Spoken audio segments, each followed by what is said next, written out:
Thank you for bearing with us and all the fiascos today. Yeah, no. So, easy peasy. number one question.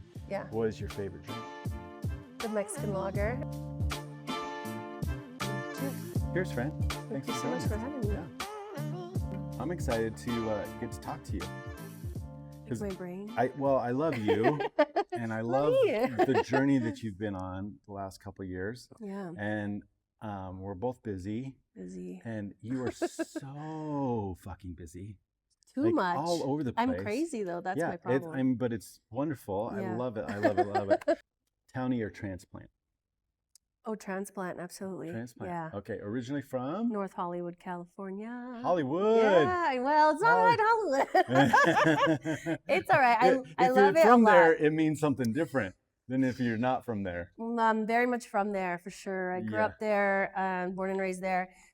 Like in literally same house, same street, same for 20 years. And then I moved here and started tattooing, and it like changed my life so much. Came here when? 1999. Born in 79. That's so crazy. Moved here in 1999. So you came here at the same time. Well, I guess Rocky went 2 years later to Hollywood. Mm-hmm. I've done that with a few people. Yeah. That's crazy. I have a friend that's born and raised here that went out there. It's just wild. So, okay. Going back. Landed in the Springs 99? 99. Okay. Yep. Started tattooing like 7 days after I moved here. Dang. And I had a return ticket because I was not positive that I would like it here. You come as a guest? Kinda. Like somebody that I knew, I'll just say someone that I knew, told me that they could probably get me a job tattooing. Now you want to sing the song, right? Somebody that I used to know. Yeah, I used to know them. But, you know, I was like, well, we'll see, you know, and then it was a shop owned by a woman. Oh. Ironically, it was really hard to get a job as a woman tattooing in 1999. It was very much a boys' club in the 90s still, you know what I mean? It kind of is still, even after all these years. But there's so many more women in the industry now. It's totally changed, you know. So when did art find you? And then when did you start to pursue it? Well, I kind of had like a little bit of a cheat because a lot of my family members are really creative. And my grandmother on my dad's side was a painter. And so my dad always encouraged me to do that, especially when I started to show that I really enjoyed it. I think, well, gosh, which brings me to like a very important person in my life was my 4th grade teacher. We were painting this mural. We were reading Charlotte's Web. Yes. And we painted this big mural in class, and she was like, what? Like, she had no idea that I could draw. And she was just like, you can draw this? Like, freehanding like cows on the walls. And I'm like, do you want all the farm animals? How many do you want? You know, and she's like, who are you? So she recommended I go to something called the Conservatory of Fine Arts in Los Angeles. And that is what started everything for me. And I was like 11. Yeah. Super so special. Really early. I was really lucky that my parents never said have a backup plan, because I feel like I've met so many people that were like, art is not a job. Yeah. And my dad was the opposite. He was like, every single thing you see in this room was designed by someone before it was created, built, or manufactured. Every single thing. And I learned that when I was a bitty child, that, you know, everything is design. Every single thing is design. And design is art and creativity. Come on. Yeah. So I never felt like I had to have a backup plan. That was your dad? My dad. And I was like that with my daughter too. You know, my stepdaughter Grace, I was like, if you want to pursue music, there's always a way to earn a living doing that. Yeah. So yeah, I grew up in a family where that was a very possible thing and a very a sure way to earn a living, as long as you you know, as long as you did it well and you know, you apply yourself and you're not a cuckoo. So I joined the Conservatory of Fine Arts, and I went there, I think it was every single Saturday. Okay. So we did every Saturday until I was going to go to high school, and then it was time to kind of go off into like the major leagues. Of LA County High School for the Arts was like their goal was to get people into this art school, this arts high school. And the first time I applied, I did not get in. Okay. And I was really upset about that, but I wasn't ready. So I'm really glad that I didn't get in, because I always took art for granted. Like, oh, I'm the artsy kid. I'm the one that draws. I'm the good artist, you know? And then I got that rejection, and getting rejection in your teenage years can make or break you. It can really make you shut down, or it can make someone, you know, be like, damn it, 100%, I'm hell or high water. Yeah, everyone's against me. Yeah. Right. And you're like either going to grab your shield and sword, or you're going to be like, well, maybe that's not for me. Yeah. So one day I came home from school. I walked home, took the bus home from school. And I remember seeing a help wanted sign outside of this place that said NoHo Art Studio. And I'm like, art studio? Job? That sounds perfect for me. I'm 14, mind you. I don't know why I thought at 14 like I had to have this job. So I went and I talked to my sister-in-law and I was like, do you think I should apply? And she was like, yeah. I'm like, yeah, but I'm not like an adult and I don't have like college. And she's like, so what? Just go see. Yeah. So I grabbed my portfolio, my student portfolio, which is like those big craft paper looking. Yeah. So I dragged that all the way down there, walking. And I applied for a job and it was wildly, it was surreal. Like he goes, can you read? And I was like, yeah, like, are you messing with me? And he's like, no, the last person that applied for this job couldn't read. So we need you to be able to read. I said, well, of course I can read, you know, the bar is so low. You know? Wow. So they looked at my artwork really quickly and were like, great, can you start tonight? We have to print like 1,000 of these Marilyn Monroes, like silkscreen. Oh, yeah. And I was like, oh, I've done that before. I could do that, you know, like in 8th grade. But yeah, I can do that. So I ran home, told my parents, guys, I have a job. I have to go to my job and I'll be back in 3 hours. And this is at night from 6 to 9 p.m. And they were like, at okay. 14. Yeah. And they're like, have fun. And that was that. And so art found me the day I got hired at North Hollywood Art Studio. That's incredible. Yeah. So I became an art director's assistant as a 14-year-old kid, painting backgrounds and doing like finishing touches or whatever before packing stuff up and taking it to like Martin Lawrence galleries. So I was introduced to the business of art really fast. Yeah. And it was a little soul crushing, but I'm really glad it happened to me because I kind of saw through the BS of stuff. Because it's like, yeah, if you want to do this for work, it is work. Yep. And you can whine all day about, you know, doing things to feed your soul versus for a living. Every person has to make that delineation on their own of like, you know, when you create art just for you, that's fantastic. But when you do that and other people see it and enjoy it, that's even better, right? Yep. I mean, everybody's reason for creating art is different. Yep. You know, I just saw it as like, oh, I can do this for sure. You know what I mean? I think it really pulled the curtain back to see like the real reality of working artists. And that, yeah, it's a sacrifice. I mean, the guy lived in his studio. Yep. I mean, he lived that job all day, all night. Yeah. So for you, it's very intermingled. Yeah, right? I think so. Well, especially tattooing because it is literally designing something to sell. Yep. Yeah. So I mean, you know, the question always is like, when did art find you? When did you start pursuing it? But for you, that's almost one and the same. Yeah, really. It's kind of been this like, if it's anything, it's a windy path that connects. In several places. That's awesome. Yeah. I love that. Okay, so every artist has a medium, has a style, has a voice, has something they're trying to say. So can you walk us through, like, starting with your medium, and you can elaborate because you have mediums. Yeah. Well, right now I work with acrylic. I used to really love oil painting, and I was doing that when I was working in the tattoo shop. I had my own like studio kind of set off to the side. And then COVID happened and I had to move my studio home. And I thought, man, I really just don't want to smell those solvents like in my own house. Yeah. And some people I'm sure love that. You know, some people love the smell of a turpentine or turpentine. Yeah. And I just thought of the flammable qualities of that and just being like a little unsafe. It's already COVID. What more do we need? I don't need a house fire on top of it. So I just switched to working with acrylics 100%. And I thought, okay, acrylics are harder. If you are an oil painter and you know oils and you switch all of a sudden, it's more difficult because it's easier to make the other switch. Correct. For sure. Absolutely. So I thought, okay, well, I'm going to learn today. You know, it was one of those moments like, I'm not as confident with this, but I'm like, but all I have is time now. The universe decided you're going to master this. I mean, we were forced to close for 8 weeks at the tattoo shop. Yeah.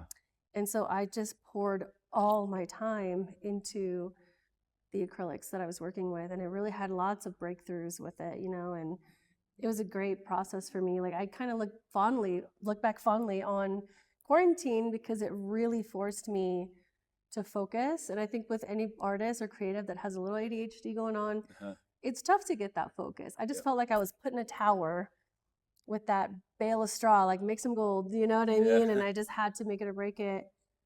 So my acrylic has been kind of my thing since then. As far as like what I paint, it really kind of depends on my mood, I guess, and what I'm going through, obviously, in my personal life. And I feel like my paintings are really vulnerable. Whereas like my tattoo, I get to be very standoffish. I get to let you be vulnerable when you're in my tattoo chair. Yeah, I get that. So when I'm painting, that's where my vulnerability is. And it's usually like these weird themes. Like I spent a lot of time with my parents during quarantine, just because I didn't let them go anywhere. And neither of them drove. Oh. They don't drive because they're old. You know what I mean? And so I had to drop their groceries off, and I had to take them to all their doctor visits. And sometimes we had doctors come to the house or nurses. I think my dad was on hospice by then. But so I was spending a lot of time with my mom, especially, and she would tell me all of these stories. And they were so inspiring to me that I would start painting like what I would imagine these like stories were about, like our family or like her heritage, where she comes from, and her childhood, and you know all these recurring themes of like resurrection or like transformation was huge. So that transformation theme, I think, happens a lot in my artwork, especially even now. People say I paint like Frida, but I think it's just the color choices that we have. I don't see my paintings as looking like Frida Kahlo's paintings at all. But I've had a couple people tell me that, and that just might be because she's the most commonly known like Mexican painter. So I think when people see like Mexican themes in my artwork, they just automatically kind of connect the two. It's the one person they know. Right, exactly. Which is sweet. I'm glad that people do know art, so I've never shit on them for that. I'm like, I would love to talk about that with whoever. So I think that's kind of what goes on with my work now, especially. Great. Okay. I'm like, my brain's going like. There is one more thing I want to talk to you about, though, is so tattoo artist, that's been your career. Whole career. You've had, you dabbled and had your studio at the shop, at home, and now, and then you were here for a little bit. But you're also pursuing. Oh, my stand-up? Yeah. I've been doing stand-up for 4.5 years now, I think. So very you didn't know that this was a setup just so you can do a bit. No. I did not actually think that we were going to talk about stand-up at all today, but yeah, I've been doing stand-up, and stand-up came to me, you know, when you go through like a series of, we'll call them unfortunate events or whatever, a series of like things that really get you down. Also the whole midlife crisis of becoming 40, all of that stuff hits you all at once, and you're like, I have to laugh and find some levity here, or I'm just going to start to spiral, which I feel like I'm always a happy on the outside person, no matter what's going on the inside, just because I think it's cultural for me, like push through and, you know, don't crack under pressure. And I think that like I went through a really rough divorce, and my dad passed away, and then my stepdaughter, she ran away from home, and we didn't speak for 2 years.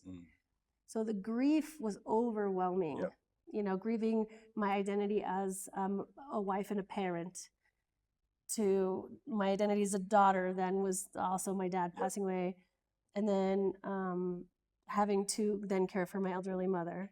That was all on my shoulders. And then grieving my relationship that was so important to me with my stepdaughter.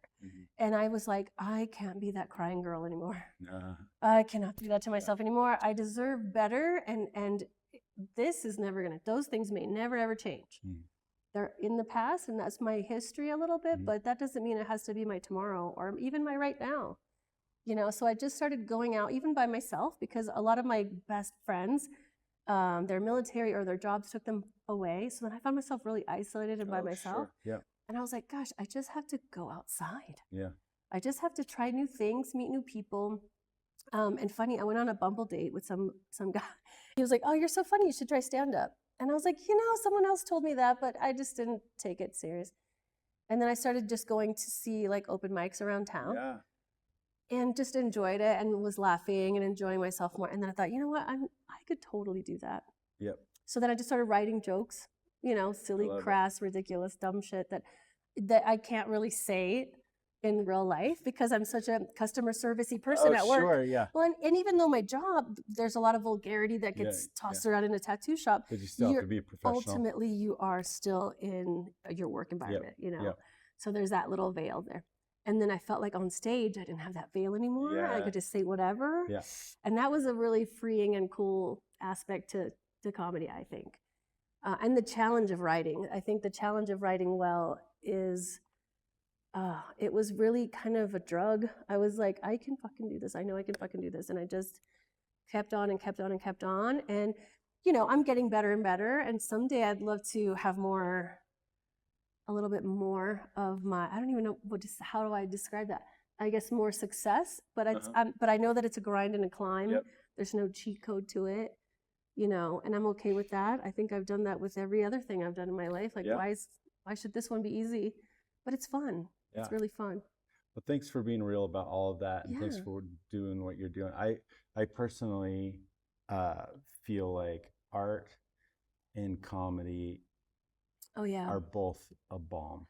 Like, like for me, I have a good life. I have a wonderful partner, my wife, Emily. We do everything together. We're just in the thick of everything, friends, all the stuff. But I also, that is like, we're kind of big fans of both and, like, it's not. And so, but I also go to bed sad and I wake up sad every single day. And I don't feel like I have depression, but there are depressing things going on in our world, and family, friends, all the things. Sure. And so, like, that is very true. Yeah. But what gets me through is art is a big part of that.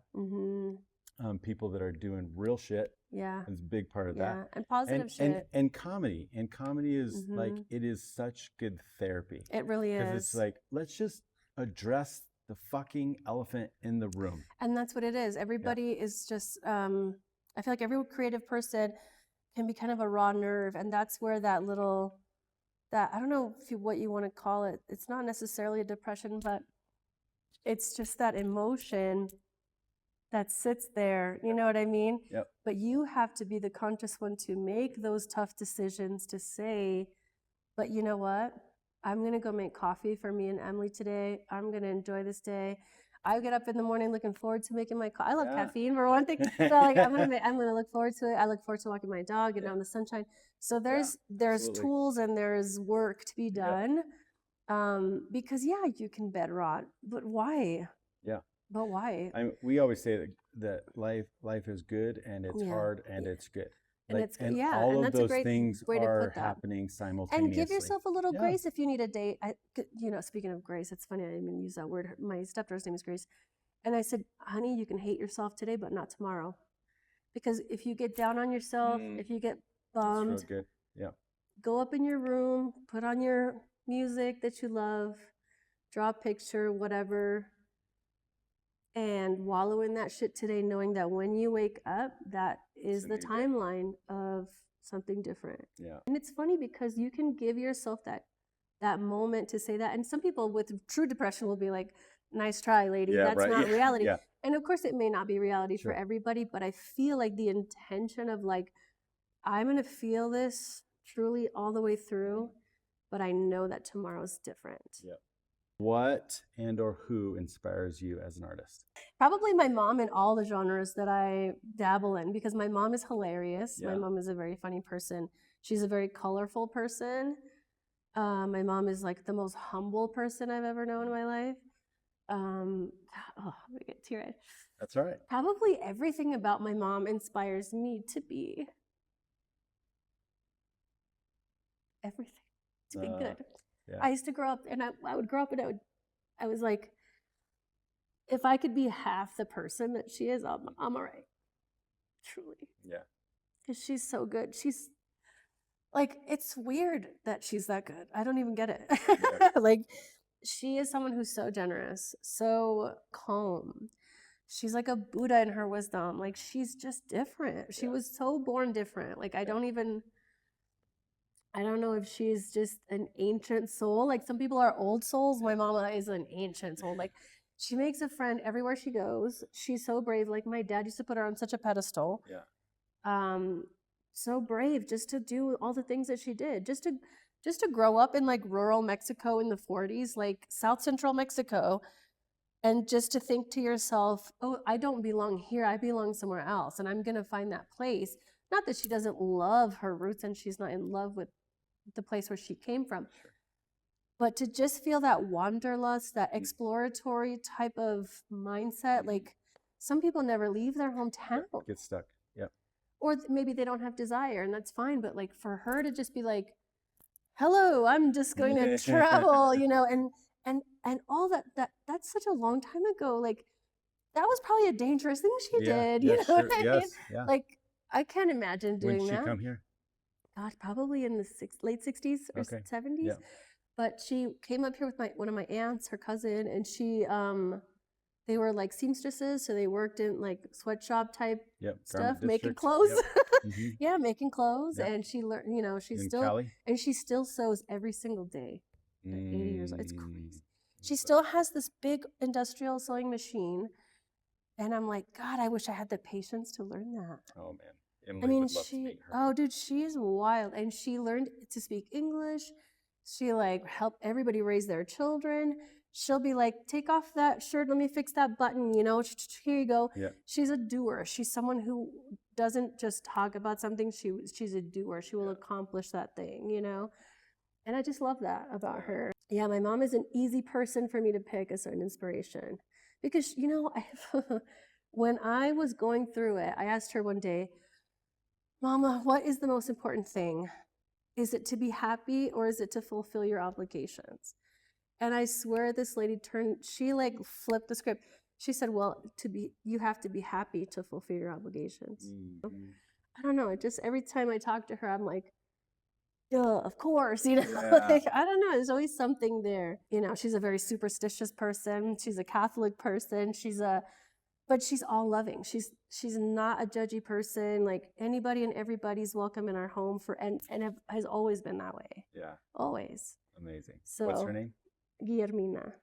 Well, cheers to her. Oh, yes. I love that. I love it too. I'm grateful, lucky, for sure. How does art affect other parts of your life? There is no other parts of my life. Yeah. For you, for sure. Yeah, that's all that you do. I owe every single thing that I have to art. Every single thing that I have. And it's funny because as a tattooer, like as a young tattooer with nothing, like I came here with no car, with a suitcase, you know, and a few things. At 19? At 19. So I sent for my things later, but I mean like a dresser, you know, things a 19-year-old owns. Yeah. Every single thing I have is because I worked hard at tattooing and I gave myself to that industry and that world and that craft. And so my gratitude is huge because I always think about that, you know. And it boils down to all of the wonderful relationships that I made in that job, because it is a very personal job. Yeah. So I just made the most wonderful friendships, like the most wonderful friendships. I've met the best people. I've met some terrible people that I've since let go, of course, but you know, in any place where you get to sit down and really, really get to the nitty-gritty of who somebody is, I think that's really cool and unique in my job. And so, yeah, there's very little parts of my life that aren't directly affected by what I'm doing in my creative world. And that's all by design. My world is exactly how I designed it, everything. Yeah. The neighborhood I live in, I love. Ivy Wild, Colorado. I love that neighborhood. So I somehow wound up there, you know, and all these things. And that's even through wonderful friendships I've made through tattooing too. One of my really great friends sold me their condo in Ivywood. Weird. How did that happen? All through just cultivating close, good friends, solid friends. Yeah. And my boyfriend who I'm dating now, I met him through comedy. So we are always doing something comedic. And it's not constant, obviously, but I'm like, if we have a conversation, I'm like, oh my God, that's a great premise or whatever. Or we'll watch other comics together and we'll discuss that. But it's nice to have another creative kind of in the house, I guess. I don't know. There's zero separation. Zero. I live it every day, all day, every day. Yeah. I'll wake up and draw. I have a spot in my dining room with sketchbooks and notebooks. So I just sit down with my sketchbook and my notebook as soon as I wake up in the morning. It's the last thing I touch when I go to bed. Before I go to bed, I'll think of just a dumb premise for a joke, and I'll put it in the notes in my phone before I can go to bed. It's really unique because not everybody has that. You paint, tattoo, comedy, like that is very, very unique. Yeah. And I think for many people, it's, you know, you don't have another. What I mean by that is that like other people like have this other thing that they're doing for their bacon. Yeah. So they can do the thing that they love. Yeah. Right. I think. I can't, Yeah. I can't judge too much. My boyfriend's 11 years younger. Hey. Maybe we're just children at Cougar. heart. I didn't know you were a cougar too. Dude, Multifaceted. some of my early jokes were all my cougar jokes. When I got into comedy, I was shocked. There was people, John Bueno, he does DJing, he does graphic design, he does comedy, or used to do comedy, does it now. But I started meeting so many more people that were like a molecule of creative shit, like all in their own self. And I'm like, that's what drove me to love it even more. Yeah. Is I'm like, man, these kids they got some hustling crazy all over shit. the place. Yeah, because they all love art in every single way. And I love that. And I'm like, hell yeah, let's go. This is where I feel like I belong with more creatives. It's like when you warm up a bunch of molecules and they're all buzzing and then they're all, you know what I mean? I don't know. I just love that about art. And I've always surrounded myself with other creative people, for sure, like by design. It's good to be around others because like just kind of what you said, like there is a buzz. Like when I'm here painting and other people are here working, there's a different energy than when I'm here by myself. Well, I'll tell you what, it's a different energy if you get a customer walking up and looking at your art than if an artist comes in. Whole different vibe. Whole different vibe. Because then you're putting a hat on like, oh, my name's Clay, and this is my, you know, and then you get into the very, you know, you get very. I'm gonna try that way too. Hello, my name's Clay. It's a I different think vibe. the thing that I like the most is like the second pair of eyes, and so like for me, like Emily was a game changer for my art, and it was just a few years ago. But to have someone around that I can like, hey, can I borrow your eyes? Yeah, it was just a game changer. Yeah, absolutely. And I mean. Megan and I do that a lot. Dan and I do that a lot. I mean, it's just Dan is great for that. He's great for that because he's so good at articulating the way he feels about something. Yeah, and sometimes like we were in his studio the other day, and he's working on a piece, and he's like, "There's something not quite right. What do you think?" and everything, and literally was this. He needed to move it over just that was it, and it was a freaking game changer. And he was just too close. And you need that second pair of eyes sometimes. Like, okay, favorite, least favorite part of art, and then roadblocks. Probably my favorite part of, let's say, painting to start. Yeah. My favorite part is when it's all done and you get it back from the framer. Because you know how I love the frames. Oh yeah. I just love it. It looks like jewelry put on. Okay. You know what I mean? It looks like it's finished. It's finished. So that to me is very satisfying. When you hang it on the wall, it's very finished. It's ready to go. It's ready to hang in anyone else's home or business or whatever. That to me is such a satisfaction. To me, painting, I can't even say there's a favorite or not favorite because I'm just so in love with it. You know what I mean? It's such a, you know, I had a teacher in high school say, you know, let the paint seduce you. Let it be. It's like seductive. It's like seductive. Gosh. Yes, because it is. Feel that hard. Yes. Yeah. Because when you're playing with paint, when you play, first of all, when you're in that play, people call it the flow, but I call it play. Like when you're at play. Oh man. And everything is just like, oh wow. You know. My least favorite. I don't even know. Sometimes. Maybe self-promotion is hard for me. As much as I love to talk about art, maybe self-promotion is a difficult thing. That's, I think every artist. I know every artist feels icky and I think talking about themselves. It's not a. There's a lot of things that I don't like. I'll promote your art better than my own art. False humility is one of those things that I really don't like. So it's not a false humility.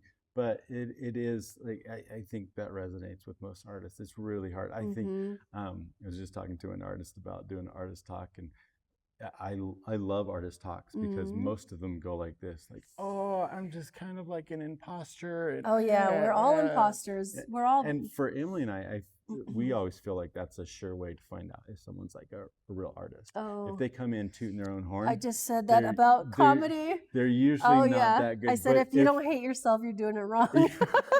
If people come in hawing and they're like, oh, what's going on here? Yeah. Ooh, this is kind of neat. You're like, you're weird. Are you an artist? Are you okay? Yeah. You're like, are you okay? Yeah, I feel like that might be the toughest part about it because it's the whole thing of like you said, that balance of ego versus confidence. You know what I mean? So I think collaborating and working with other artists is probably the best way to get over your BS. I'll say this about you, and sure it will make sense to you, but also it's just a compliment to you. Years ago, I was in Salida, 15-ish years ago. Anyways, I met this artist. He had been all over the world, did the New York thing, did the LA thing, did the cruise thing, did the Paris thing, did all the things, right? Yeah. And unbelievable artist, and has been at it his whole life. He's been a professional artist his whole life. Yeah. So then he ends up in Salida, of all places. Yeah. And so I was talking to him about that, and he's like, yeah, I feel like I've spent my whole life trying to be an artist, and then I moved here and I became one. Oh, wow. And I think that's why, and again, you got your hands in all kinds of pots and everything, but when your studio was here, your studio was always buzzing on First Friday. Oh, yeah. Because you are an artist. Yeah. Like, there's just no getting around. It doesn't matter what. It's my true identity. It's my real identity. I don't have to fight it or invite it. It doesn't matter what style you like, whatever, but you can like see someone that's just like, this is just what I do. Yeah. You know? And thank you. What was the very last part? That was it. Okay. Last part, roadblocks. Roadblocks. What roadblocks do I find in art?